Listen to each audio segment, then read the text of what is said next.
येतो एक संता ठाई, येतो एक संता ठाई, लाभ पायी उत्तम म्हणविता त्यांचा दास, पुढे आस उरेना. बेस थोडं कमी केलं चालेल, फक्त आवाज वाटतो छान. कृपादान केले संती, कल्पांती ही सरेना, म्हणविता त्यांचा दास, पुढे आस उरेना. तुका म्हणे संत सेवा,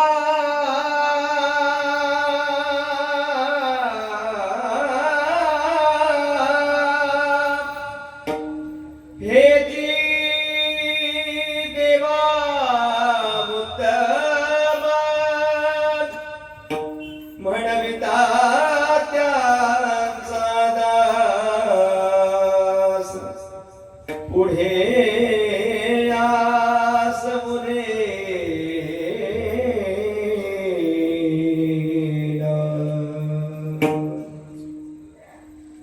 समचरण सरोज सांद्रमिरा गुना,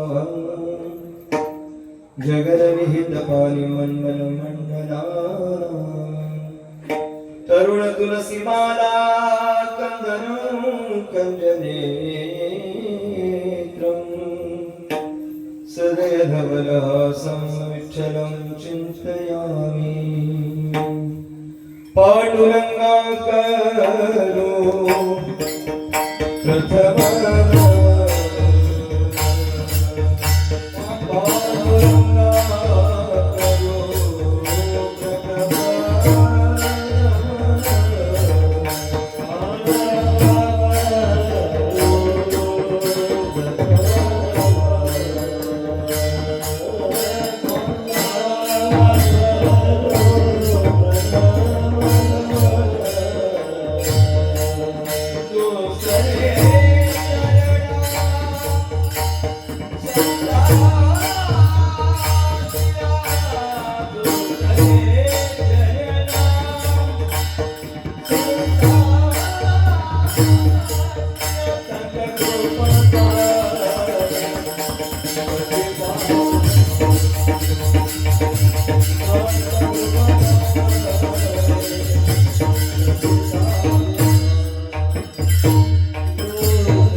नमो पुंडलिका नमो चंद्रभागा नमस्कार माझा रुक्मिणी पांडुरंगा.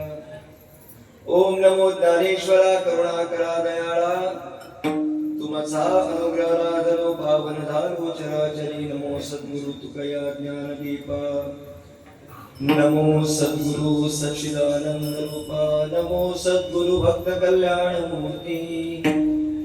नमो सद्गुरु भास्करा पूर्ण कीर्ती. सेवेलागी सेवक झालो तुमच्या लागलो निज चरणा. अहो स्वामी तुकया देवा यावरी न करावा अवेरू आता अभिनव वाग्विलासिनी. जे चातुर्यार्थ कला कामिनी ते शारदा विश्वमोहिनी. नमिनी मिया जयांचे केलिया स्मरण. होय सकळ विद्यांचे अधिकरण तेची बंधू श्री चरण श्री गुरूंचे ते नमस्कारो नियाता. मस्तक हे पायावरी या वारकरी संतांच्या. हे तो एक संता ठाई लाभ पायी उत्तम म्हणविता त्यांचा दास. पुढे आस उरे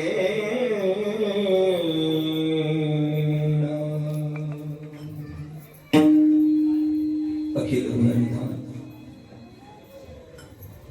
रुक्मिणी प्राण संजीवन भगवान श्री परमात्मा मुक्त कैवल्य तिजोनिधी विश्वसंत मौली महावैष्णव ज्ञानेश्वर भगवान. वैराग्यमूर्ती जगदोद्धारक जगद्गुरु श्री संत तुकाराम महाराज आदी सकल संतांच्या कृपा आशीर्वादाने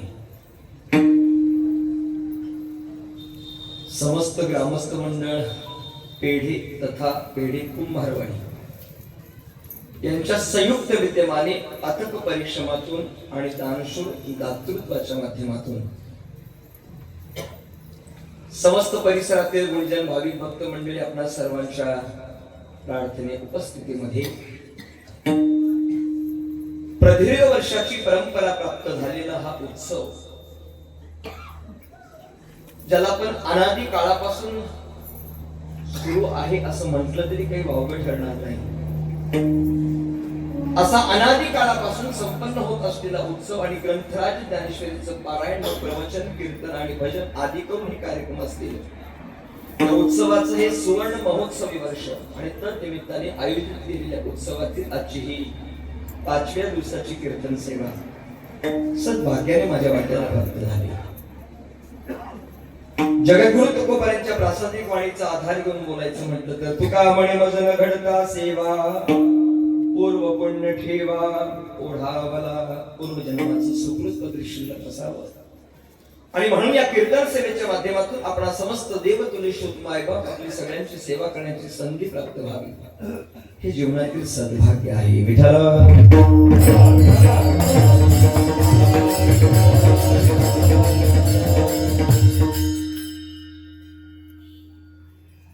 आपल्या ग्रंथराज ज्ञानेश्वरी पारायण उत्सवाचं हे 50वे वर्ष आहे. त्याला आपण सुवर्ण महोत्सवी वर्ष म्हणतो. आपल्या परिसरात येण्याचा माझा हा पहिलाच योग आहे. माझे परमार्थिक संमित्र आदरणीय श्री उद्याचं ज्यांचं कीर्तन आहे जितेंद्र महाराज पाटील, श्रद्धे महाराज असतील, आदरणीय आमचे अभय दादा असतील, निलेश दादा असतील, या दोघांनी मला फोनवर सतत संपर्क केला. मग ते लोकेशन असेल किंवा मेसेजद्वारे असेल आणि त्यांच्या माध्यमातून तुमच्या सगळ्यांच्या दर्शनाचा योग मला आला. खरं तर एवढ्या लांब सेवेला मी पहिल्यांदाच आलो. त्याचं कारण काही फार वेगळं नाही, थोडंसं ड्युटीचं टायमिंग ऍडजस्ट होत नाही आणि त्या अनुषंगाने शासकीय कर्मचारी असल्या कारणामुळे सुट्ट्या मिळतात सोंग भरपूर नाही का? सुट्ट्यांचं मोजमाप करताना म्हणजे दुसऱ्यांच्या उसण्या घेतल्या तरी कमी पडतील एवढे आपल्याला उत्सव आहेत महाराज. आणि त्यामुळे शक्यतो लांबचा प्रवास ड्युटी अनुषंगाने टाळत असल्या कारणामुळे इथपर्यंत काही येणं कधी झालं नाही. परंतु श्रद्धे महाराजांनी मला कालची सेवा दिली होती माझ्या डायरीवर. कालच्या रविवारच्या सुट्टीच्या अनुषंगाने मी सेवा नोंद दिली होती, परंतु कीर्तनकारांच्या अपरिहार्य कारणास्तव थोडासा सेवेत बदल केला आणि श्रद्धे महाराजांनी मला पुन्हा आग्रह धरला की महाराज 50वे वर्ष आहे, आपण गेला तर फार बरं होईल.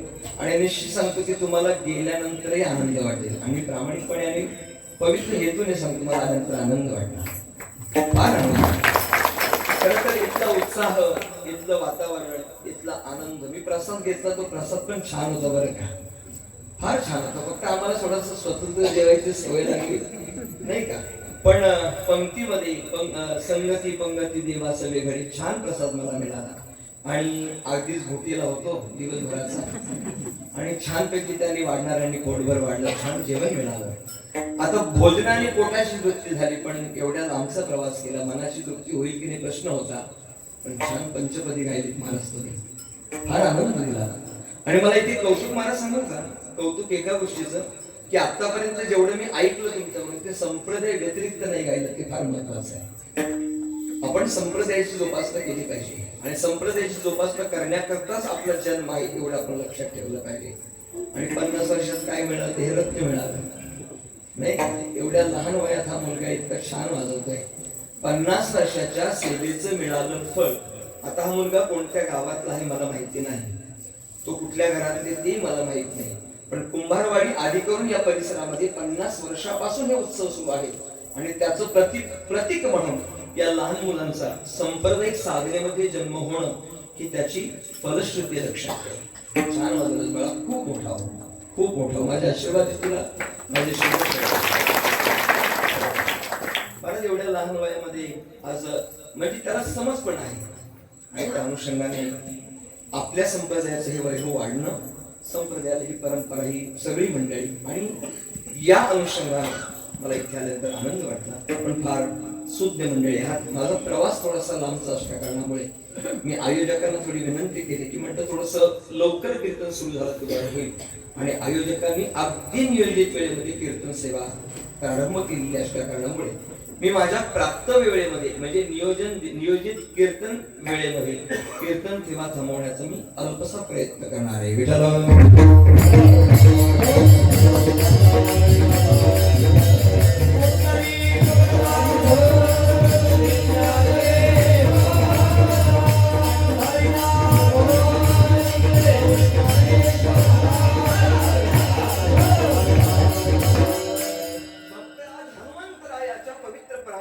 संपन्न होत असलेला गेली 49 वर्षाचा हा ज्ञानेश्वरी ग्रंथाला ज्ञानेश्वरीचं पारायण सोहळा उत्सव आणि 50व्या वर्षामध्ये पदार्पण तद निमित्ताने आयोजित केलेली कीर्तन सेवा आणि 5व्या दिवसाच्या या कीर्तन सेवेकरता घडलेला अभंग जगद्गुरु जगदवंदनीय देवमान्य देऊळगाव निवासी जगद्गुरु श्री तुकोबराया वैराग्याचे मूर्तिमंत अवतार, ज्यांचा गाथा शास्त्रानं संप्रदायानं पंचमवेद मांडला, त्या पंचमवेद असलेल्या गाथ्यातील 4 चरणांचा संत संगतीचा फल सांगणारा, संत संगतीची फलश्रुती प्रतिपादित करणारा हा अभंग सेवेकरता राहिला.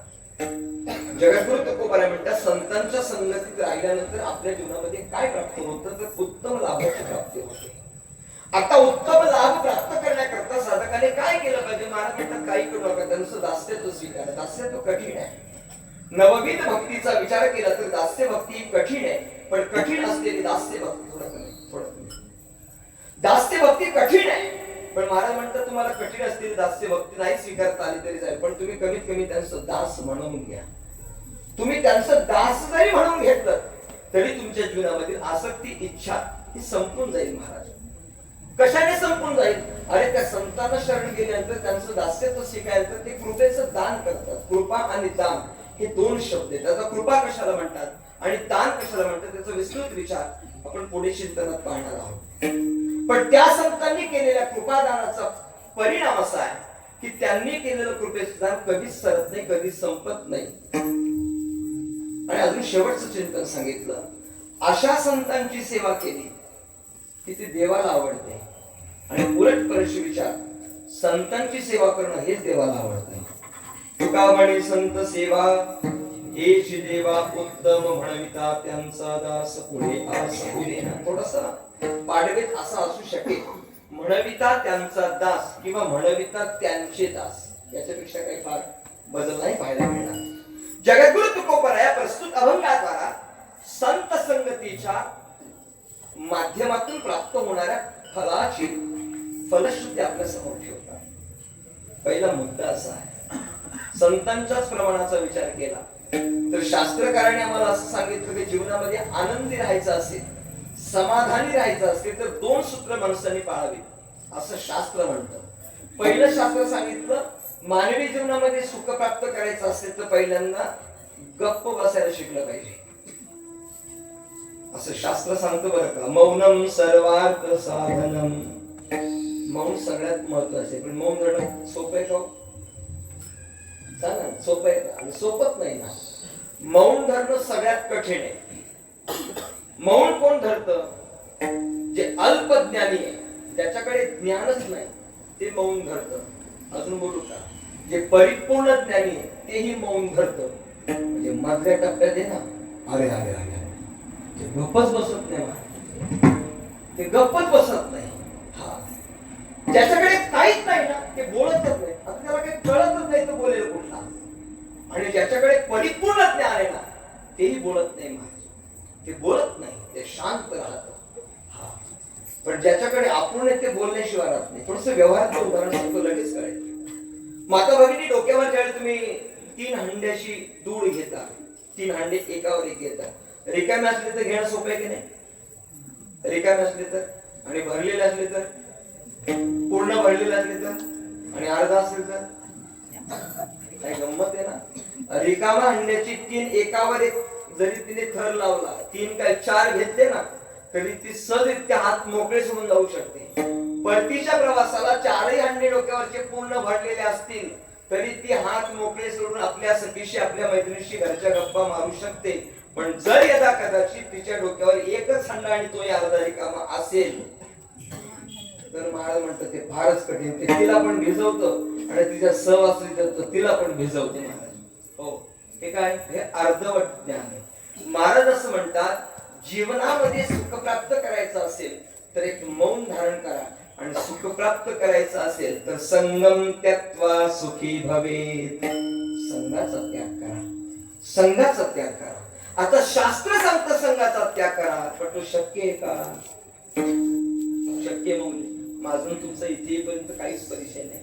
तुम्ही आल्यापासून माझ्याशी स्मितहास्य केल्यामुळे तुमचे माझा सहवास वाढत चाललाय, बरोबर की नाही? 15 मिनिटाच्या नुसत्या स्मित हास्यामुळे आपण एकमेकांशी एकरूप होण्याचा प्रयत्न करतोय. संघाशिवाय राहू शकत नाही ना आपण.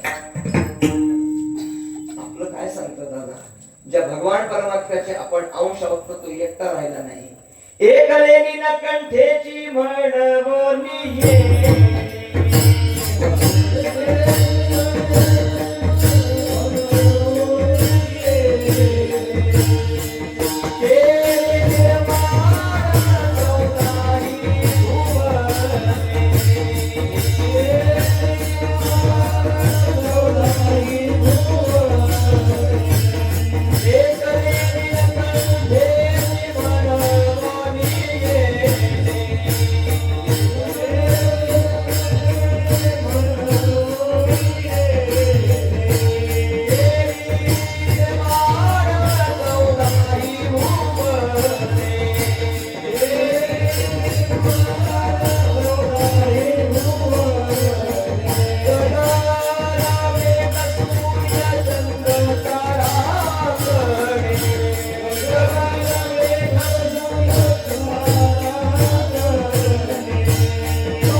न कंटेची म्हणजे न करमेची. त्या विश्वाच्या मालकाला एकट्याला कर्मच नव्हतं म्हणून त्यांनी या सृष्टीची निर्मिती केली. आता प्रश्न असा निर्माण होतो, विश्वाचा मालक एकटा राहू शकत नाही तर त्याचा अंश एकटा कसा राहील? ममैवांशो जीवलोके जीवभूत सनातन मनःष्ठानि इंद्रियाणि प्रकृती स्थानी. आपण त्याचे अंश आहोत. आणि लक्षात ठेवा, अंश असेल त्याच्यामध्ये अंशीचा एक अंश आलेलाच असतो. माझे बाबा असं म्हणायचे गुरुवारी, गाणाऱ्याचा मुलगा रडला तरी स्वरातच रडतो असं ते म्हणायचे. का? अरे रडलंच पाहिजे ना.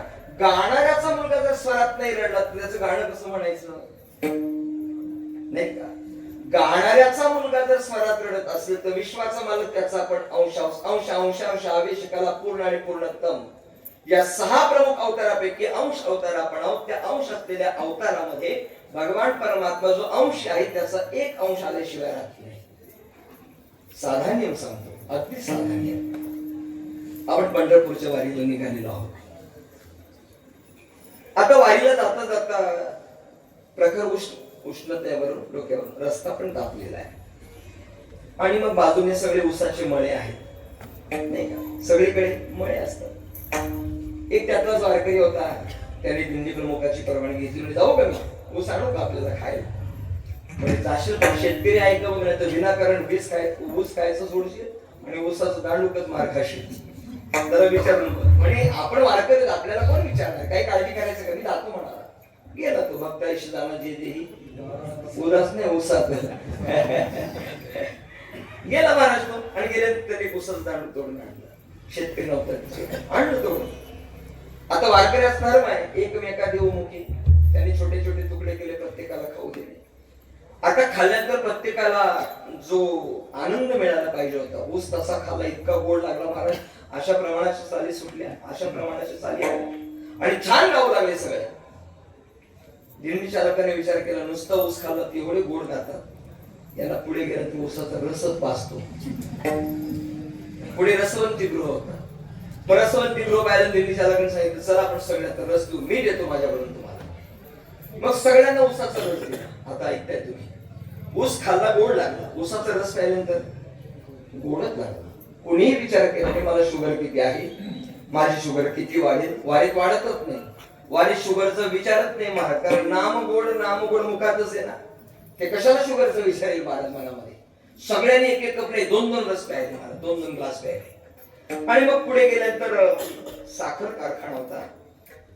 त्या कारखान्याचा जो मालक होता, तो मालक तर तिथे नव्हता, पण मॅनेजर पुढे आला आणि त्या मालकाने त्याला सूचना केल्या होत्या की आपल्याला वारीला जाणं तर शक्य नाही. मग एक काम करा, जे शेवटचं प्रमाणे ना, तुका म्हणे संत सेवा, आपण त्यांची सेवा करू.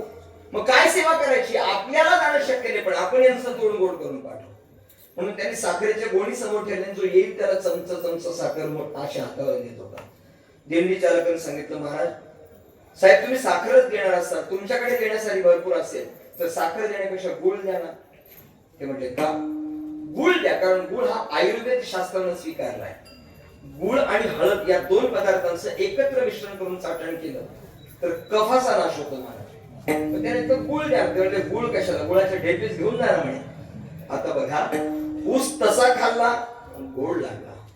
रस प्यायलो, गोड लागला. साखर, गोड, ओके नाही का? अरे ऊसाचा स्वभावच गोड आहे. ऊसाचा मूळ स्वभाव गोड असल्या कारणामुळे त्याचा अंश प्रत्येक पदार्थामध्ये, तो किती पुढे गेला तरी त्या प्रत्येक पदार्थामध्ये त्याचा गुण तो सहजरित्या गेल्या कारणामुळे हा जसा व्यावहारिक नियम आहे, तसं महाराज म्हणतात, विश्वाचा मालक भगवान श्री परमात्मा आहे. तो जर एकटा राहू शकत नाही तर त्याचा जीव हा संगतीशिवाय कधीच राहू शकत नाही. आता ऐका पुढे, संत महात्मे सांगतात, संगतीशिवाय ना जीव राहू शकतो, संगतीशिवाय ना महात्मा राहू शकतो, संगतीशिवाय ना परमात्मा राहू शकतो. फक्त अडचण एकच आहे, संगत कोणाची करावी हा जर विचार जीवासमोर आला तर त्याचं कल्याण झाल्याशिवाय राहणार. साखर तुम्ही खाल्ली तरी गोडच लागणार आहे आणि गुळ तसा खाल्ला तरी गोडच लागणार आहे. आयुर्वेद शास्त्राने गुळ स्वीकारला. आता इकडे काय माहिती नाही, पण आमच्याकडे मवाची बनते, पूर्वी बनायची, आता बंद झाले ते सगळे. तुमच्यापर्यंत माझे शब्द कळाला असेल मला माहिती नाही. मग नावाचे एक झाड आहे, त्याची फुलं ती काढायची आणि त्याच्यापासून बनवायची. काय जे बनवायचं, जी पहिल्यानंतर तो देहावर राहत नाही ती, आणि त्याच्यात का गुळ टाकला का ती त्याला अजून मादक ठरायची. गुळ आयुर्वेद शास्त्राने स्वीकारला, पण तो जर मोह नावाच्या झाडाच्या फुलाच्या संगतीत गेला तर त्याचं रूपांतर विषात परावर्तित होतं, केवळ आणि केवळ संगतीचा परिणाम. मग मानवी जीवनामध्ये संगतीशिवाय जर तो जीव राहू शकत नाही तर प्रश्न एवढाच निर्माण आहे की संग त्यांनी जरूर करावा, पण तो कोणाचा करावा याचा विचार करावा. संत महात्म्यांनी किती गोड उदाहरण दिलंय. पतन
बुद्धाना संघाचा महिमा. इथे दोन शब्द आहेत, एक आहे पतन आणि दुसरा आहे उद्धार. आणि पुढे दोन शब्द आहेत, त्याजावे आणि सेवावे.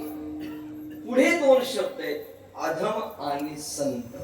आता या तिघांच्या एकत्रित जोड्या लावायच्या असतील तर पतन व्हावं असं वाटत असेल तर अधम संगत सेव्य करा, आणि उद्धार व्हावा असं वाटत असेल तर संत संग सेव्य करा. एक लक्षात घ्या, संगतीचा परिणाम जर लक्षात घेतला तर संगत वाईटच आहे. अगदी सोपं, मोबाईल चांगला का वाईट? वाईट.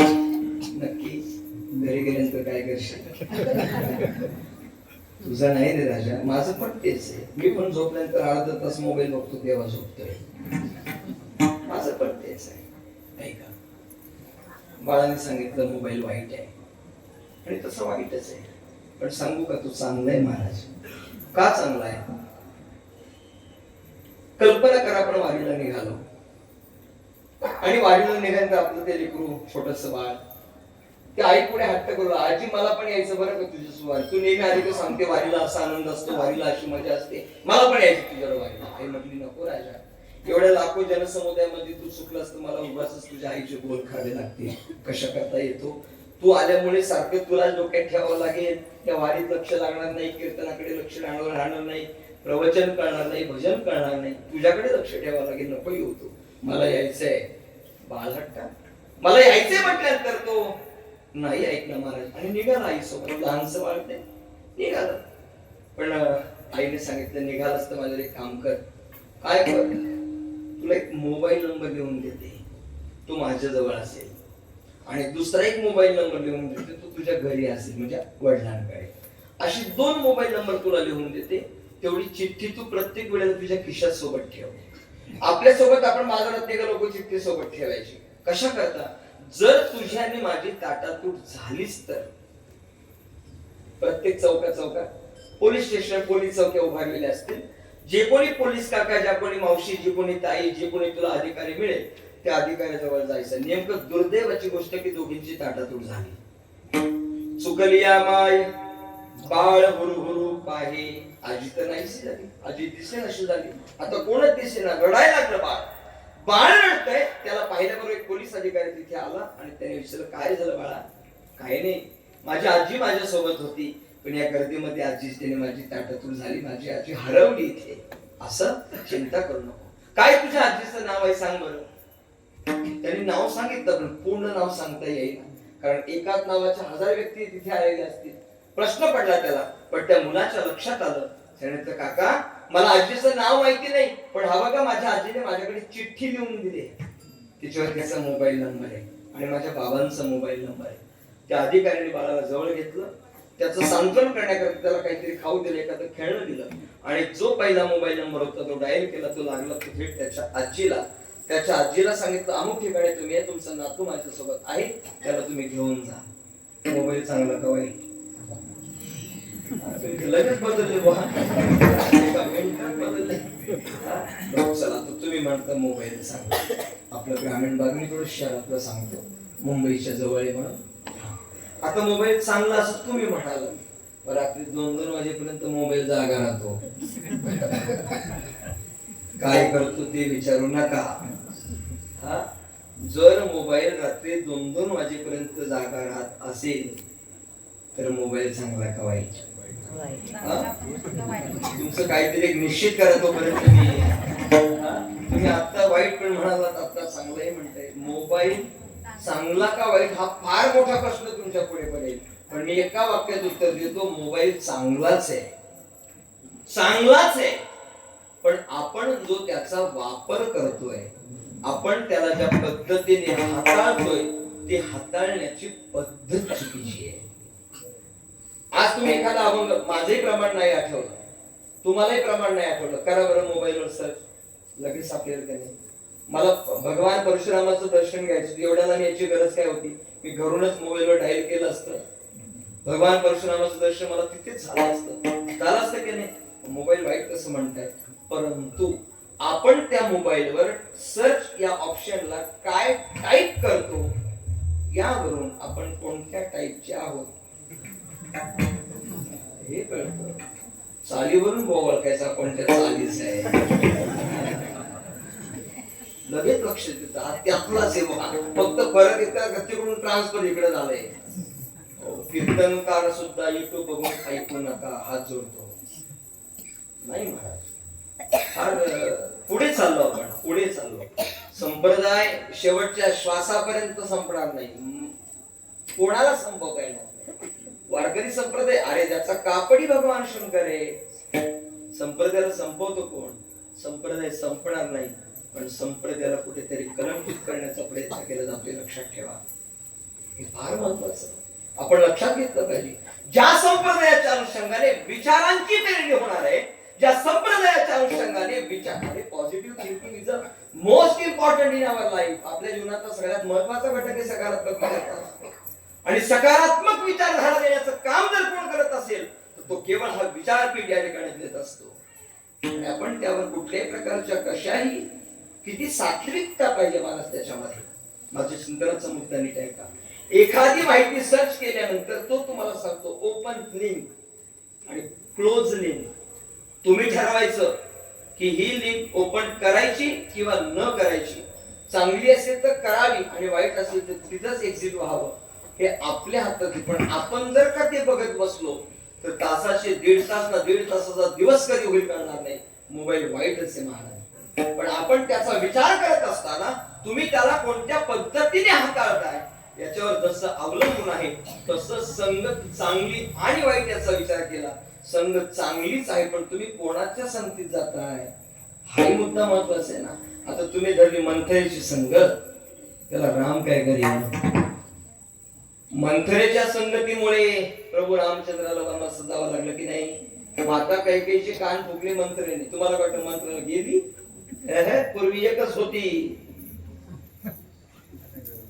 असं वाटतं तुम्हाला? ऐकताय तुम्ही? डोक्यावर शेणाची टोपली, आपल्या गावात तर नाही बरं का, तिकडचं सांगतो, कर्जतच डोक्यावर शेणाची टोपली, आणि एक माणूस आला तिकडं, म्हणे काय तू पोरी कुठं चालली तू? म्हणे काय नाही बाबा, शेण घेऊन झाली, शेळी तापायला. कोणाशी का तू? मी याच गावात नाही. अगं कोणाशी पण तू? मी पाटलाची. मग थोरली का धाकली? ती म्हणाली धाकली. धाकली होय, तरीच काय बोलतो? धाकली तरीच. अरे तरीच वाटोळ झालं ना, घरी आली निघून. कारण तरी शब्दाचा अर्थ असा होतो, धाकली म्हणून शेणाची टोपली घेऊन चालली. मोठी असती तर अजून काय बघताय माझ्याकडे? अरे एका तरी शब्दाने ती घरी सांगते तुम्हाला वेगळी नाही का? एका मिनिटात वेगळा काढला तिला. तुम्हाला वाटतं संपले का नारद? संपले समजू नका मला आहेत. चिंतनाचा मुद्दा काय? आपल्या संगतीमध्ये आपण ज्याच्या संगतीमध्ये जातो ती संगत आपल्या जीवनाचं कल्याण करते का अधःपतन करते हे आपल्याला ओळखता यावं. मंथरेच्या संगतीमध्ये कैकेयीमुळे कैकेयीच्या विचारधारेत परिवर्तन झालं आणि प्रभू रामचंद्राला 14 वर्ष वनवास भोगावा लागला. महाराज म्हणतात मंथरेचं बिघडलं काय? साधू पण बिघडतो, साधू पण बिघडतो. कुसंगे नाडीला साधू दैसा, कुसंगे नाडीला साधू दैसा, कुसंगे नाडीला साधू दैसा,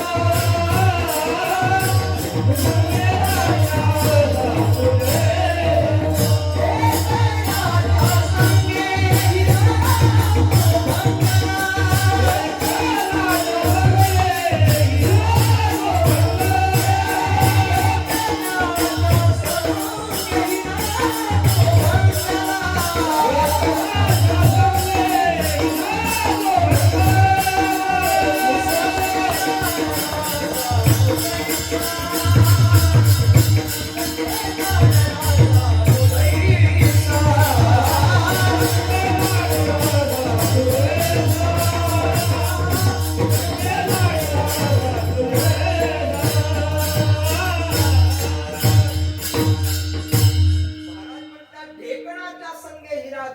हिरा मौल्यवान आहे, पण ढेकणाच्या संगतीत भंग पावतो यात नवलय मला साधू पण बिघडावा, साधू पण बिघडावा.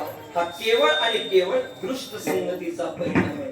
संत महात्मे सांगतात दृष्टाची संगत केल्यानंतर अधःपतन झाल्याशिवाय राहत नाही, आणि संतांचा संग लाभल्यानंतर अधःपतनाकडे चालू असलेली वाटचाल संत संगतीकडे झाल्याशिवाय राहत नाही. आपल्या दृष्टांत ज्ञात मी त्याचा विस्तार करणार नाही. काय झालं नारद महर्षींच्या जीवनामध्ये? ग्वाल्याचा वाल्मिकी केला महाराज. नारद महर्षींच्या संगतीचा परिणाम. ब्रह्महत्या राशी, पातके अपार आणि वाल्मिकी किंकर वंद्य केला. महाराज म्हणतात त्या वाल्या कुळ्यानं एवढ्या हत्या केल्या की त्याचं पाप संपूच शकत नाही. सुदैव सांगतं त्याचं. काय झालं? ज्या प्रवासामध्ये हा वाल्या कोळी सगळे उद्योग करायचा ना, तिथे नारद महर्षी आले. आल्यानंतर याच्या नियम धर्माप्रमाणे यांनी त्यांच्यावर कुऱ्हाड शस्त्र उभारलं आणि उभारल्यानंतर तुम्हाला मारण्यासाठी पुढे धावला. पण नारद महर्षींनी 2 पावलं मागे सरकायच्या ऐवजी 2 पावलं पुढे सरकले. यालाही प्रश्न पडला, आतापर्यंत शस्त्राचं भय दाखवल्यानंतर 2 पावलं मागे जाणारी साधक सगळे आज 2 पाऊल माझ्या पुढे कसं काय येऊ शकतो? त्याने सांगितलं, काय रे, मी तुला मारणार आहे, तुला भीती नाही वाटली का? तो म्हणे, तू मला काय मारतोय? मी तुला तारण्यासाठी आलोय राजा. तू मला काय मारणार आहेस? मी तुला तारणहार आहे. प्रश्न पडला, काय हा बोलते? काहीच कळले ना. म्हणजे सांगितलं, वाल्या, अरे कशा करता करतोय? म्हणजे कशा करता म्हणजे काय? माझ्या कुटुंबाचा उदरनिर्वाह करण्याकरता. तू काय करते माहिती का तुला? हे पापकर्म आहे. हे पापकर्म तू करतोय आणि पापकर्माचं वाटेकरी तुझ्या कुटुंब म्हणजे काय? मी जे कर्म करतोय हे त्यांच्या करता करतोय, तेही माझ्या या पापात वाटेकरी असतील. मला विश्वास आहे. म्हणजे जरा जाऊन विचारून ये. याला असं वाटलं की पळून जाण्याकरता काहीतरी मार्ग काढत असेल. अविश्वास होता त्याचा. अविश्वास असल्या कारणामुळे त्याने सांगितलं, पळून जाण्याकरता मार्ग काढ. अरे पळून जाण्याकरता मी तुला घाबरतच नाही, तर पळून जायचा प्रश्न काय? पळून जायची मरणाची भीती मला वाटतच नाही ना राजा. जा जाऊ नये. घरी गेला आणि घरी गेल्यानंतर विचारलं, म्हणे मी जे करतोय ते पापकर्म आहे. या पापकर्मामध्ये तुम्ही किती भागीदार आहात? त्यांनी सांगितलं, तुम्ही तुमचं कर्तव्य करताय, आम्ही फक्त तुमच्या पुण्यकर्मातच अर्धांगिणी आहोत, पापकर्मात नाही. पुण्यकर्मात आम्ही तुमची अर्धांगिणी आहोत, पापकर्मात नाही. एवढं ऐकल्याबरोबर शॉक लागावा, करंट बसावा आणि भानावर यावं. तसं वाल्यापुरी भानावर आला आणि नारद महर्षींच्या जवळ येऊन नतमस्तक झाला. श्री संतांची माथा चरणावरी साष्टांग हे करी दंडवत प्रणिपात केला आणि मार्ग विचारला. आतापर्यंत तर पापकर्म झालं, पण याच्यातून पुण्य प्रायश्चित्त कर्म काय? या कर्माकरता प्रायश्चित्त कर्म सांगा. त्याने सांगितलं, काहीच करू नको, फक्त राम म्हण. फक्त राम म्हण. राम म्हणण्याकरता सांगितलं, पण त्याने आयुष्यभर मारा कर्म केलं, मारण्याचंच काम केलं. त्याला राम कसं म्हणता येईल? सहज प्रश्न आहे बघा. राम आणि मरा किंवा मारा शब्दामध्ये अक्षरांचा भेद नाही, अक्षर 30 आहेत. त्याला मारा म्हणता येत होतं, पण राम म्हणू शकत नव्हता. मला वाटतं अक्षर बदलले असते तर प्रश्न निर्माण झाला असता, पण अक्षर सारखी असताना त्याला राम का म्हणता येत नव्हतं? त्याचं एकमेव कारण असं आहे, मारा म्हणण्याकरता पुण्य लागत नाही, परंतु राम म्हणण्याकरता पुण्य असावं लागतं, जे त्याच्याकडे नव्हतं. बहुत जन्माचे सुकृते पदरी आणि तरीच जीवाग्री नाम येईल श्रीरामाचे. अरे पुण्य असेल तर राम येईल ना, अन्यथा येणारच नाही. परंतु नारद महर्षींनी सांगितलं, हरकत नाही, घाबरू नकोस, चिंता करायचं काही कारण नाही. राम म्हणता येत नाही ना, उलट म्हण बरं. मरा म्हण, नाही तर मारा म्हण. तुला जे म्हणता येत ते म्हण. परिणाम काय झाला? उपराठ्या नामासाठी वाल्मिकी तरला उठा उठी, ग्रंथ बदला शतकोटी, चरित्र श्रीरामरायाचे. सरळ नाही म्हणाला महाराज, उलट म्हणाला, पण त्याचा परिणाम केवळ आणि केवळ आपल्या जीवनामध्ये त्याच्या बदल असा झाला. काय बदल झाला महाराज? कोळ्याची कीर्ती वाढली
भगवान परमात्म्याला सुद्धा ग्रंथात जे लिखाण केलं होतं त्याप्रमाणे वागावं लागलं. विश्वाचा मालक महाराज म्हणतात, बोलिले वाल्मिकी दैशेची करीन, आणि वर्तोनी दावीन नाम म्हणे. प्रभू रामचंद्र भगवंताला ज्याने ब्रह्म हत्या केली. काय गंमत आहे हो. मला कधी कधी आश्चर्य वाटतं सगळा कथा भाग वाचत असताना. ज्याने ब्रह्म हत्या केली भगवान परमात्मा त्याचं ऐकून जीवन जगतो. आणि महाभारताचा प्रकार माहितीये का? श्री गुरु चैतन्य महाराजांच्या मुखातून ऐकलं होतं. श्री गुरु महाराज असं म्हणाले की काय भगवंताची लीला आहे हो. भगवान परमात्म्याने भगवद्गीता सारखा महनीय ग्रंथ जो पितामह भीष्माचार्यांना सांगितला नाही. मी म्हणतो पितामह भीष्माचार्यांना नाही सांगितलं, वसुदेव देवकीला सांगावं की नाही? बरं चला नाही त्यांना सांगितलं. नंद राजा यशोदा मातेला सांगावा, त्यांना पण नाही सांगितलं. बरं चला जो कधीच खोटं बोलला नाही त्या युधिष्ठिराला तरी सांगावं की नाही? धर्मराजा तो कधीच खोटं बोलला नाही, एकदाच खोटं बोलला, ते अर्धसत्य. बरं ते अर्धसत्य खोटा, अर्धसत्याने अर्ध खोटं बोलला. बरं कोणासाठी बोलला? याच्या सांगण्यावरून बोलला. कारण त्याला माहिती होतं हा द्रोणाचार्य फक्त धर्मराजालाच विचारू शकतो. काय धर्मराजाची सत्यनीती असेल. दुर्योधनाने सुद्धा शरीर वज्रदेही होण्यासाठी उपाय कोणाला विचारला असेल? ज्याच्यासोबत युद्ध करायचे त्याला. धर्मराजाकडे किती सत्यनीती असेल. आता विचारले का मी पण तुझ्या विरोधात फॉर्म भरतोय, मला जरा सांग बरं काय नीती तू, असं होईल का? तुझी विकास कामं काय, तुझं विजन काय, असं सांग बरं. सांगेल का कोणी? धर्मराजा म्हणजे पांडव एकीकडे आणि कौरव एकीकडे, पण धर्मराजाला विचारतोय दुर्योधन की मला वज्रदेही व्हायचं. आणि धर्मराजा पण किती निष्पाप असेल बघा. सांगून टाकलं ज्या माता गांधारीनं आपल्या मालकाकरता अंधत्वाचं व्रत धारण केलं, तिने जर तुला डोळ्यांना कशी कांत पाहिला तर तुझं शरीर वज्रदेही होईल. काय विश्वास होता माझा.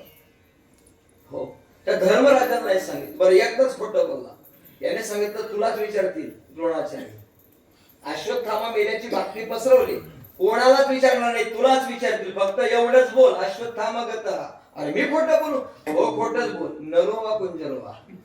माणूस मेलाय का हत्ती मेलाय मला माहितीये, फक्त मेला एवढं बोल, बाकी सोडून दे सगळं. काय गंमत आहे महाराज. धर्मराजा आयुष्यात एकदा पण खोटं बोलेल. पुढचा इतिहास मोठा आहे, पुढचा इतिहास फार मोठा आहे. त्याचा अंक घाला आपलं काय काय जाईल हा त्याच्या पुढचा इतिहास आहे. काय गंमत आहे ना. मला प्रश्न पडतो, भगवान परमात्म्याने भगवद्गीता धर्मराजाला नाही सांगितली, त्यांनी कोणाला सांगितली? अर्जुनाला. अर्जुनाचे निव्याजे गीता प्रकाशोनी श्रीराजे संसारा एवढे ओझे फेडिले जगाते. आता अर्जुनाचा प्रताप सांगू का? शिवगुरु मुखातून ऐकला. शिवगुरु महाराज असं म्हणतात, अर्जुनाचा प्रताप असा होता, संन्यास धर्म स्वीकाराने येताना लग्न करून आला. आता ऐकताय तुम्ही? म्हणजे भगवद्गीता ऐकायची असेल तर संन्यास धर्म स्वीकारा, लग्न. तुम्ही महाराज हे बरं जरा सांगितलं आमच्या पथ्यावर आहे बा. असं आहे का? काय भगवंताची लीला असेल, काय भगवंताची लीला असेल. भगवान परमात्म्याचं त्या अर्जुनावर इतकं प्रेम होतं की त्या मला गंमत काय सांगायची होती, मला आश्चर्य काय सांगायचं होतं की ज्या वाल्या कोळ्यानं ब्रह्महत्या केली, भगवान परमात्मा त्याच्या सांगण्यावरून ऐकतोय. त्याने जसं लिहिलंय तसंच परमात्मा वागतोय. महाराज हा त्या वाल्या कोळ्याचा अधिकार नाही, हा संतांच्या संगतीचा परिणाम आहे. विठ्ठल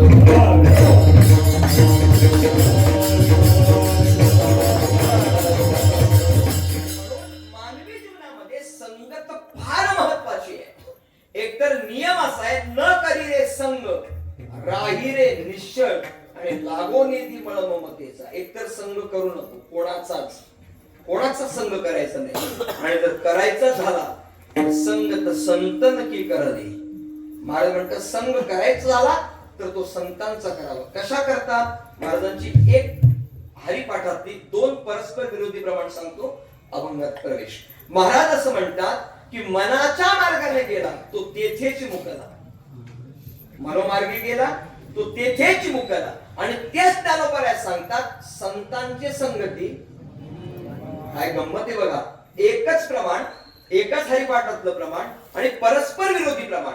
महाराज असं म्हणतात केवळ मनाच्या मार्गाने परमार्थ केला तर कदाचित अधोगती प्राप्त होईल, परंतु मनाच्याच मार्गाने, परंतु संतांच्या संगतीत केला तर आकळावा श्रीपती येणे. पण हे काय संघाचा प्रताप असेल महाराज. आकळावा हा संत महात्मे आपल्याला त्याचं आकलन करून देतात. आहे ना हृदयामध्ये. तैसा हृदयामध्ये मी रामू असता सर्व सुखाचा आरामू. किं भ्रांताशी कामो विषयावरी हरिपाठातलं प्रमाण एक आहे आत्मा जीव शिव समवाया तू दुर्गमान घाली म्हण भागवतामध्ये एकोहम सर्वभूतेषु गुणः सर्वव्यापी सर्वभूतांतरात्मा किंवा सर्वांच्या हृदयदेशी मी अमुका आहे ऐशी जी बुद्धीस पुरे आहारनिशी ती वस्तू गावी सगळ्यांमध्येच आहे पण त्याचं आकलन होण्याकरता फक्त आणि फक्त संत संगतच कामी असल्या कारणामुळे जगद्गुरु तुकोबारे सांगतात सर्वोत्तम लाभाची प्राप्ती तो भगवान परमात्मा आहे. परमात्मा हे सर्वोत्तम लाभ आहे आणि तो त्या परमात्म्याची जी प्राप्ती झालेली आहे त्याचं यथार्थ आकलन व्हावं असं वाटत असेल तर ते संतांशिवाय दुसरं कुठे नाही. अभंगाचं पहिलं चरण तो एक संता ठाई तो एक संता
एक संता ठाई लाभ पायी उत्तम. महाराज म्हणतात संत संगत करावी काय प्राप्त होईल त्या संतांच्या संगतीमध्ये उत्तम लाभाची प्राप्ती होईल. आता लाभाचा विचार केला तर लाभाचा विचार स्वतंत्र पद्धतीने असा करूया. महाराज लाभ 3 प्रकारचा आहे. कनिष्ठ आहे, मध्यम आहे आणि उत्तम आहे. प्रपंचामध्ये जो प्राप्त होतो तो कनिष्ठ दर्जाचा आहे. परत त्याचा नाश ठरलेला आहे. प्रपंचामध्ये होतो ना 10-12 वर्षांनी संत जीव प्राप्त व्हावा, 15 वर्ष लग्नाला झाली आणि नंतर संत जीव प्राप्त झाला. झाल्यानंतर बातमी छापली, जाहिरात दिली, कार्यक्रम ठेवला, गावभर पेढे वाटले. आपणास कळविण्यास अत्यंत आनंद होत आहे की आम्हाला पुत्ररत्नाचा लाभ झाला आणि तद निमित्ताने कार्यक्रमाचं आयोजन केलेलं आहे. आपण सकुटुंब सहपरिवार या. आयर कमी केलं तरी चालेल पण 2 टाइमचं एकच खाऊन जा. आयर नाही केलं तरी चालेल. आनंदच एवढा झाला. मला 15 ते 20 वर्षांनी संतती झाली. तर आदित्य महाराज परिणाम असा आहे, 15 ते 20 वर्षांनी झालेली संतती एवढी लाडात वाढवली ती संतती पुढे 20 वर्षाची झाली तर यांना वृद्धाश्रम आणि तो एकटाच घरात. आता मला तुम्ही सांगा, ज्याच्याकरता जाहिरात छापली, ज्याच्याकरता पेढे वाटले, ज्याच्याकरता गाव जेवण घातलं, ज्याच्याकरता ऑर्केस्ट्रा ठेवला, ज्याच्याकरता लाखो रुपयाची उधळण केली, त्यांनीच वृद्धाश्रम दाखवलं, तो किती दिवस टिकला हो? कनिष्ठ दर्जाचा, केवळ कनिष्ठ. संसारामध्ये प्राप्त होणार, संसारामध्ये तुम्हाला जे जे सुख प्राप्त होतं ते विनाशी आहे, अविनाशी नाही. कोणतेही घ्या महाराज, आलेला पैसा फार काळ टिकेल याची अपेक्षा करू नका. एका पिढीपर्यंत टिकेल, जास्तीत जास्त योग्य पद्धतीने वापरला तर. नाहीतर आमच्याकडे गुंठ्याला पैसे आले महाराज, गुंठ्याला पैसे 10 वर्ष पण नाही टिकले, सगळे 12 दिवशी धन केले. पण त्याला मित्र पण भरपूर. शेठ म्हणला का हा पण शेठ कॉलर टाईप, त्याला मित्र भरपूर, फार मित्र त्याला. काय गंमत आहे, ते पैसे टिकत नाही महाराज, ते धन टिकत नाही, ते सुख टिकत नाही. प्रपंचामध्ये सुखाची प्राप्ती होत नाही असं समजण्याचं कारण नाही, पण प्राप्त होणारं सुख हे विनाशी असल्या कारणामुळे ते फार काळ टिकत नाही. महाराज म्हणतात ते कनिष्ठ दर्जाचं आहे. मग मध्यम लाभ कशाला म्हणतात? आपण आपल्या जीवनामध्ये महाराज असं म्हणतात एखादं पद प्राप्त होणं. आता सर्वसामान्य पंचवार्षिक योजनेचं पद प्राप्त होतं, याला काही फार विचारात घेऊ नका आणि त्याचा विचार मला इथं करणं अभिप्रेत वाटत नाही. मग पद कोणतं प्राप्त होतं? महाराज म्हणतात ही जी पद आहेत ती पंचवार्षिक आहेत, 5 वर्षाचा कालखंड संपला की पुन्हा संपवावं लागतं. पण याच्यापेक्षा मोठं पद आहे स्वर्गाधिकारी ब्रह्माधिक. तर महाराज म्हणतात ते पण मध्यमच आहे. का? ते तंभुक्वा स्वर्ग लोकम विशालम क्षिणे पुण्यमर्त्य लोकम विशन्ति एवं त्रैधर्म मनुप्रपन्न गतागतम काम कामालभन्ते. मग तया पुण्याची पावती सरे सवे इंद्रपणाची उटी उतरे मग येऊ लागते माझारे मृत्यू लोका. महाराज म्हणतात मानवी जीवनामध्ये ते जरी 100 यज्ञ यागादी कर्म केलं तर इंद्रपद मिळेल, पण जोपर्यंत पुण्य आहे तोपर्यंत. महाराज किती गोड वर्णन करतात. ब्रह्मादिका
दुःखाची शिराणी तेथे चित्त झडी झडवून.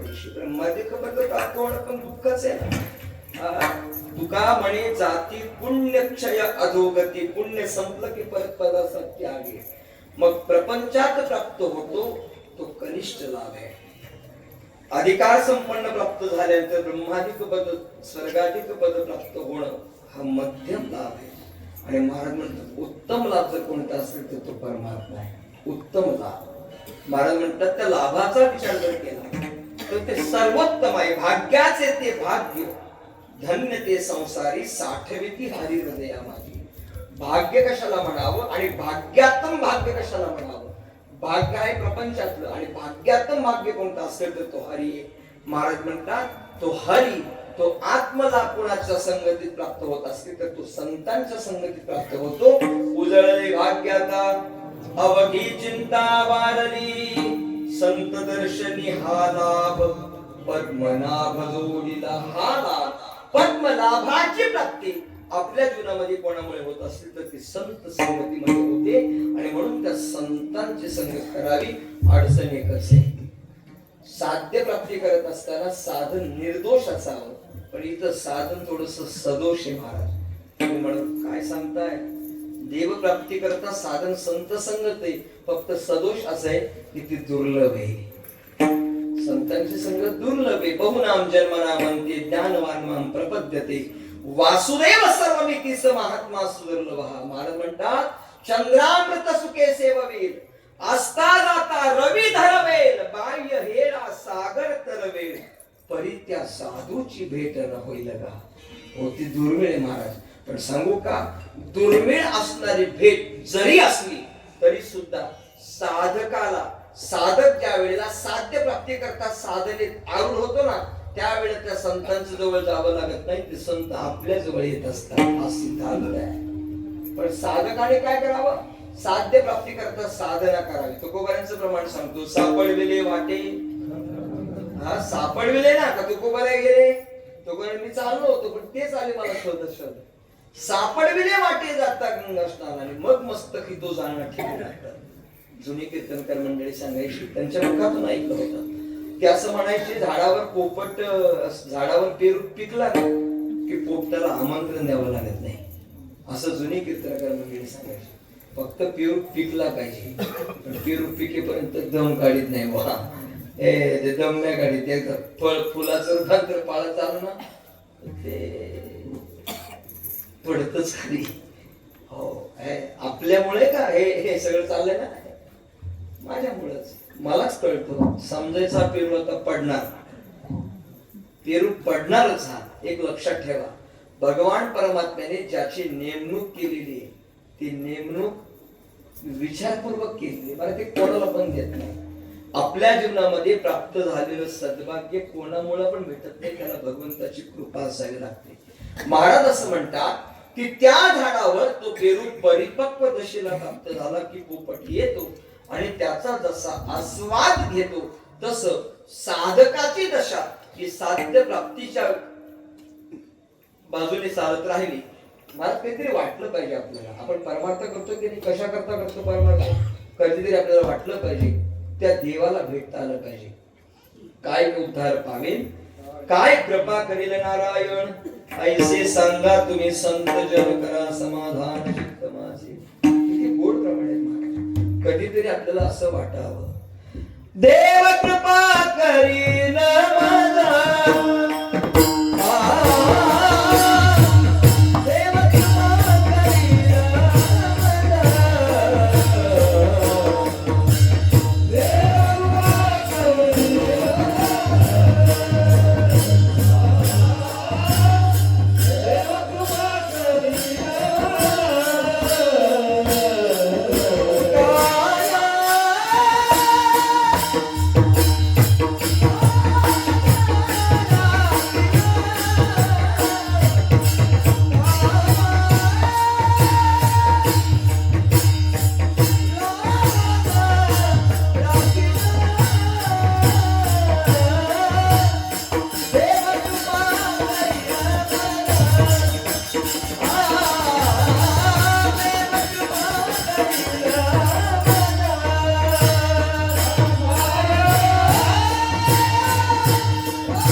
कधीतरी विचारूया ना आपण त्यांना, कोण्या गावी आहे सांगा विठ्ठल.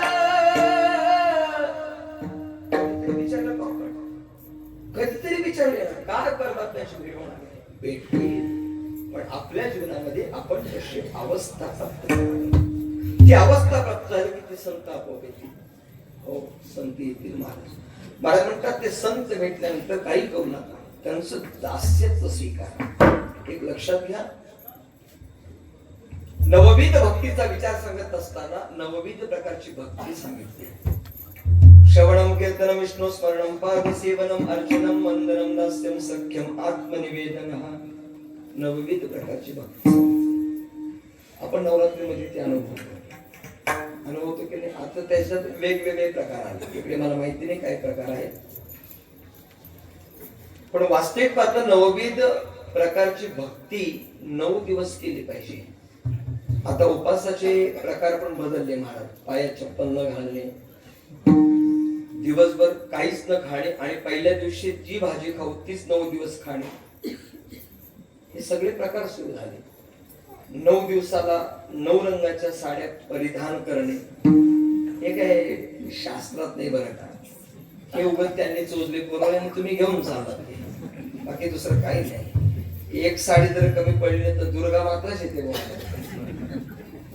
एक साडी घेता आली नाही तुम्हाला, काय करायचं तुमच्यासोबत संसार. अगं बाई, त्या साडीला काहीच किंमत नाही. हो, तुझ्या जीवनामध्ये 9 दिवसांचा उपवास कशा करता करते तू? ज्ञानपुत्राचा जन्म व्हावा याच्यासाठी. ते बाजूला 9 रंगाच्या साडी नेसून चालली कुठं? सरळ सरळ उल्लेख आहे त्याचा. नवविध भक्तीच्या नवरात्रा. महाराज म्हणतात नवविध भक्तीच्या नवरात्रा करोनी पोटी मागे न ज्ञानपुत्रा धरीन सद्भाव अंतरीच्या मित्रा जंब सासऱ्या सांडेल कुपात्रा. त्या सासऱ्याला बाहेर काढायला सांगितलं. आता घरी गेले काढा. महाराजांनी सांगितलं चला इथून बाहेर पडा. आता त्या घरच्या सासऱ्याला का काढू? तो घेऊन आलात ना सोबत, त्याला बाहेर काढायचं. दंभ सासरा तो अंतरंगात वास करते, तो बाधक मला करता काम क्रोध लोभ मोहम्मद मस्त दांभिकता अवगुण आहे, अहंकार अवगुण आहे. त्या अवगुणाला इथूनच बाहेर काढायचं आहे. महाराज म्हणतात ती भक्ती करा. या सगळ्या भक्तीचा विचार करत असताना दास्य भक्ती सगळ्यात कठीण आहे, सगळ्यात कठीण आहे. महाराज नाथबाबांनी भागवतामध्ये असं वर्णन केलंय. नाथबाबा म्हणतात दास्य भक्ती किती कठीण आहे. ज्याचे जिणे पराधीन तो जीता असता सदा दीन, पराधीना समाधान नोहे जाण कल्पांती. महाराज म्हणतात पराधीन जीवन जगणं म्हणजे दुसऱ्याच्या अधीन राहून जीवन जगणं. दास्य भक्तीमध्ये दुसऱ्याच्या अधीन राहून जगावं लागतं. ती मरणप्राय अवस्थेमध्ये केली जाते. मग महाराज एवढी जर दास्य भक्ती कठीण असेल तर आम्हाला ती काही शक्य नाही. तुकोबाई म्हणले हरकत नाही, तुम्हाला त्यांचं दास होता नाही आलं तरी चालेल, पण कमीत कमी तुम्ही त्यांचे दास आहात एवढं म्हणून घ्या, तरी सुद्धा त्याचं फळ आहे अभंगाचं दुसरं चरण.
लाभ पायी उत्तम म्हणविता त्यांचे दास पुढे आस पुढे ना तुकोबाया सांगतात एकतर दास्यत्व स्वीकारू नका. आता आपण कोणाकोणाचे दास्यत्व स्वीकारलं तो वेगळा भाग आहे. पण मला म्हणतात स्वीकारायचं असलं तर ते संतांचं दासवा नाहीतर देवाचे दासवा. धन्य आम्ही जन्म आलो दास विठोबाचे धाम. महाराज म्हणतात दास्यत्व स्वीकारायचं असते तर देवाचे दासवा नाहीतर संतांचे दासवा. संसाराचं दास्यत्व स्वीकारलं तर परिणाम कारे दास होशी. संसाराचा खरं दुःखाचे डोंगर भोगावया. दुःख भोगायचं असेल तर संसाराचं दास्यत्व स्वीकारा. मला म्हणतात दुःख पदरी पडेल. पण संतांचं दास्यत्व स्वीकारलं तर जीवन कल्याणकारक झाल्याशिवाय राहणार नाही. काय परिणाम आहे महाराज म्हणतात पुढे आस उरेना. आस आसक्ती इच्छा हा परमार्थ करता फार मोठा प्रतिबंध सांगितलाय. संतांचं दास्यत्व स्वीकारलं तर तोच लोक पावतो ही त्याची फलश्रुती आहे. कशावरून महाराज म्हणतात त्या संतांनी प्राप्तव्य केलेलं दान कृपादान केले संती कल्पांती ही सरीना. महाराज म्हणतात ते संत महात्मे त्या साधकावर कृपेचं दान करतात. ऐकताय पण कृपा वेगळी आणि दान वेगळं.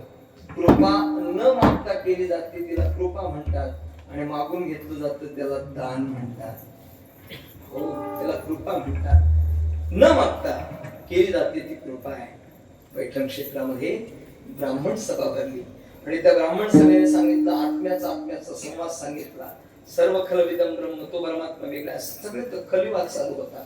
मनोकरा सोपान काका मुक्ताई त्या ठिकाणी उपस्थित होत्या आणि मग त्या बीज लोकांनी त्या ब्राह्मणांनी ज्ञानदादाकडे सांगितलं काय रे ज्ञाना आत्म्याच्या गोष्टी सांगतोस. तो समोर चाललाय तो रेड्या तुझा आत्मा त्याचा आत्मा एक मिनिट हो त्याचा आत्मा आणि माझा आत्मा पाणी बोलवाले त्याला इकडे काय म्हणे तुझ्या रेड्या सरा म्हणे ज्ञाना. बघ बाबा नाव तर जमलं दोघांचं नाव सारखंच. मग तो बोलले का तुझ्यासारख्या ऋग्वेदाच्या रूपाने का नाही बोलणार. माझ्या ज्ञानोबरांनी त्यांच्यावर त्या रेड्यावर कृपा केली महाराज आणि परिणाम रेडा सुद्धा वेद बोलू लागला. वेद महिषामुखी वदविले. महाराज म्हणतात तो रेडा सुद्धा वेद बोलू लागला. ऐकताय आपण नाथ बाबा निश्चित आम्हाला निघाले होते आणि मग सर्व साधक मंडळी नाथ बाबांजवळ म्हणजे तुम्ही चाललात पण भागवताचं काय ही कथा कोण सांगेल. काय प्रश्न पडला एवढा. माझा गावबा सांगेल कथा. आता गावबा म्हणजे कोण माहितीये का सांग काम्याने हो नाम्या. नातांनी काम सांगायचं तेवढंच ऐकायचं त्याच्या पलीकडे काहीच नाही. महाराज पलीकडे कामच नाही ऐकायचं. एवढंच काम त्यांनी करायचं. लोक म्हणले गावबा त्यापेक्षा कीर्तनाला न दिलेलं बरं. गावबाचं ऐकण्यापेक्षा ही कथा न ऐकलेली बरी. पण गावबा सांगेल. गावबाला तर विचारा. गावबाला विचारलं नातांनी काय रे गावबा सांगशील का कथा. तुम्ही म्हणत असाल तर सांगतो. तुम्ही म्हणत असाल तर. आणि मग गावबा बसला महाराज व्यासपीठावर. आता नाथ बाबा समोर बसले. कृपा कटाक्षने हाळिले आपुले पदी बैसविले बाप रखमा देवी वरून विठ्ठले भक्ता दिलेले वरदान कृपेशी दृष्टी केली आणि गावबाला सांगितलं बोल. गावबाला कथा सांगायला सुरुवात केली. महाराज गावबाने कथा सांगायला सुरुवात केली. लोकांना असं वाटू लागलं तर इथून पुढे कथा नाथ महाराज नाही सांगतील तर बरे. गावबाची कथा नाथांपेक्षा ऐकायला रुचकर वाटते गोड वाटते आणि याच्या पुढे कथा गावबाने सांगावी ही गावबाची ताकद नव्हती. हे नाथ बाबांनी केलेल्या कृपेचा प्रसाद होता. न मागता केली जाते कृपा आणि मागून घेतलं ते दान. किंबहुना तुमचे केले धर्म कीर्तन हे सिद्धी सनेरे एत माझे जेवढले पायी कपन. नाथांजवळ गेले. सांगितलं नाथ बाबा स्वामी गुरु आता तुम्ही सांगितलेलं काम मी केलं. आता जरा काय हवंय तुला. म्हणे काही नाही. आता विश्वात्मकी देवी येणे वाग्यज्ञे तोषावे. या वाग्यज्ञावर आपण संतुष्ट व्हावं आणि तोषोनी मत द्यावे बसाय दान. हे जे मागून घेतलं जातं ते दान आणि न मागता मिळते ती कृपा. पण संत महात्मे आपल्यावर न मागता ती कृपा आणि त्या कृपेचं दान आपल्या पदरी घालतात आणि त्यांनी केलेलं दान कल्पांती सरेना. आपण दिलेलं कदाचित सरेल महाराज सरेल आणि सरतच. महिन्याचा पगार महिनाभर पुरत नाही. महिन्याचं किराणा घरात महिनाभर पुरत नाही. आपण घरात जे काय आणतो ते पुरतच नाही महाराज. पण संतांनी तिथं कधीच सरत नाही. कृपादान केले संती कल्पांतीही सरीना.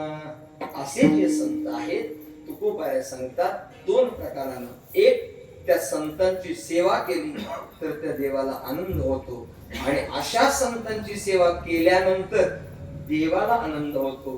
तुकोबाऱ्या सांगतात त्या संतांची सेवा. अभंगाचं शेवटचं. तुका म्हणे संताचे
मनोरंजन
म्हणविता त्यांचे दास पुढे आस उरेना.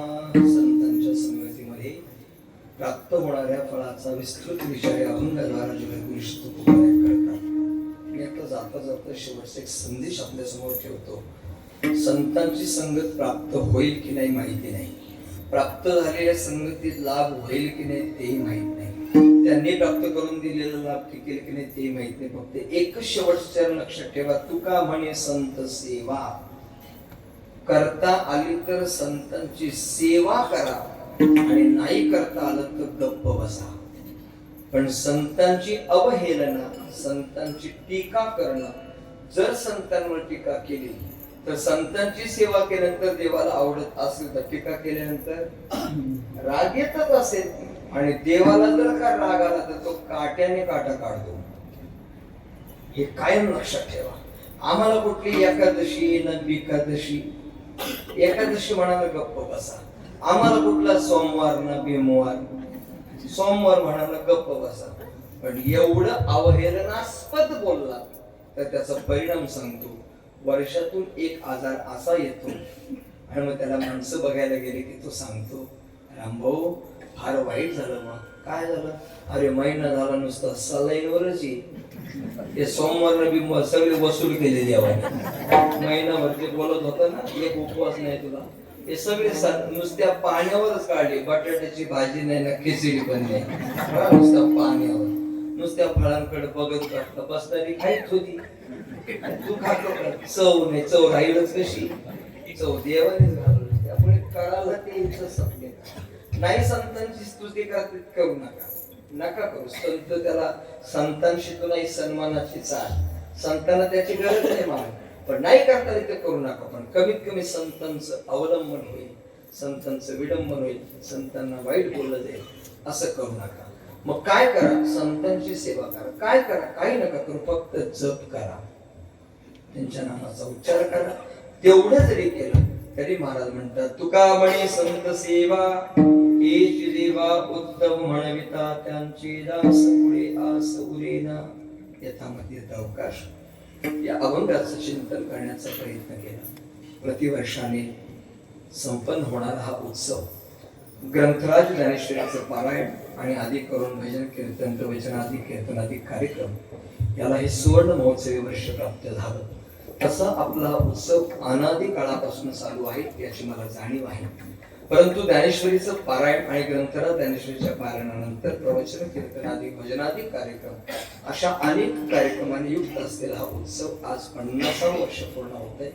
मी सर्वप्रथम सर्व ग्रामस्थांच्या चरणी विनम्र भावे प्रणिपात करतो. कारण हा उत्सव 50 वर्ष आपण अभ्यासपणे केला आणि केला तर केला. पेढे या गावातून असणाऱ्या आपल्या ज्या काही 11 वाड्या आणि त्याच्या अनुषंगाने असणारी आपली ही कुंभारवाडी, प्रत्येकाच्या सहकार्यातून हा उत्सव सुरू झाला असता. परंतु आपण सर्व ग्रामस्थांनी जी काही 100-150 घरांची वस्ती आहे त्यातील प्रत्येक कुटुंबियाने प्रत्येक सदस्यांनी याला योगदान खर्ची घातलं आणि या योगदानातून अगदी परिसरातील ज्या दातृत्व संपन्न दात्यांना दान करायचं आहे त्यांनी भगवंताच्या पुढे दान पेटीत दान करावं. पण उत्सव मात्र ग्रामस्थांच्या संयोजनातूनच संकल्पित व्हावा अशी धारणा आपण ठेवली आणि 50 वर्षा उपक्रम सुरू ठेवला. सर्वप्रथम तुमच्या सगळ्यांच्या चरणी मी विनम्र भावे प्रणिपात करतो. या उत्सवाकरता ज्यांनी अन्नदान, ज्यांनी सौजन्य दान, ज्यांनी आर्थिक दान आणि ज्यांनी शारीरिक दान प्रदान केलं अशा सर्व दातृत्व संपन्न दात्यांना भक्तराज हनुमंतराया, विश्वकर्मात्मा पांडुरंगराया, आदिकरून मौली ज्ञानोबा तुकोबाराया उत्तम आरोग्य, सुदृढ आरोग्य आणि उदंड आयुष्य प्रदान करू अशी माऊली चरणी प्रार्थना करतो. आजची कीर्तन सेवा अतिशय उत्साहपूर्ण वातावरणामध्ये संपन्न होण्याकरता अत्यंत अंतःकरणापासून ज्यांनी उदार अंतःकरणाने साथ केली असे माझे सर्व गुणीजन, टाळकरी, गायक मंडळी, आपण सगळ्यांनी उदार अंतःकरणाने साथ केली त्याबद्दल आपल्या सगळ्यांच्या चरणी विनम्र भावे प्रणिपात करतो. अतिशय गुणवान असे टाळकरी, मला तर असं वाटतं फळावर कीर्तन चालू आहे की काय, तुम्ही माझा आनंद वाढवत होता. इतकं छान टाळाचा नाद, गुळगुळा वाजवती टाळ. नाहीतर कधी कधी टाळ वाजते का बैलाच्या गळ्यातली घंटा वाजते तीच कळत नाही.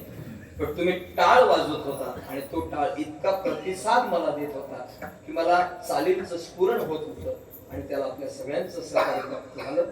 सर्व गुणीजन टाळकरी बंधुराज आपल्या सगळ्यांच्या चरणी विनम्र भाविकपणे पाहत करतो. मला कुणाचंच नामनिर्देश या ठिकाणी माहिती नाही, पण याच्या पुढे कधी बोलवलं तर तो माहिती होईल, कदाचित याच्यानंतरही माहिती होईल, असे होईल आणि अनावधानाने कधी नाव राहून पण जाईल. परंतु आपण सगळ्यांनी उदार अंतकरणाने साथ केली, त्याबद्दल आपल्या सगळ्यांचं मनस्वी आभार. आदरणीय दादांनी अतिशय छान पद्धतीने पक्कावर या ठिकाणी साथ केली आणि या लेकराला सांभाळून घेतला महाराज. सांभाळून घेणारे फार कमी आहेत महाराज. पहिल्या चालीला ह्यांनीच चाल वाजवली असते पण त्यांनी त्याच्याकडे दिली, तुमच्या लक्षात नसेल आलं. मग दादांनी ठाईची चाल गायली, पहिली ते लेकरांना चाल वाजवली. नियम असे की त्यांनी वाजवलं पाहिजे होते, नंतर त्यांनी घ्यायला पाहिजे होते, पण ते मोठं अंतकरण आहे आणि मोठी माणसं नेहमी मोठ्या मनाची असतात. या दादांनी या माझ्या लेकराला छानपैकी, ते पण फार गुणी आहे महाराज, त्याला फार मोठा होऊ द्या, फार हे रत्न सांभाळ बरं का, याला सांभाळलं पाहिजे. याच्या घरच्यांना विनंती करतो याला खूप सांभाळा, आणि तुमच्याकडून सांभाळ होत नसेल तर आताच गाडी टाका.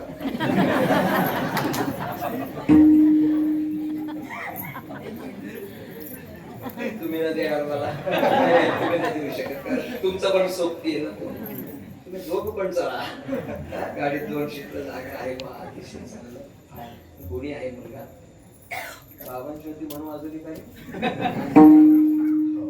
फार छान आहे मुलगा, खूप मोठा हो राजा, खूप मोठा हो.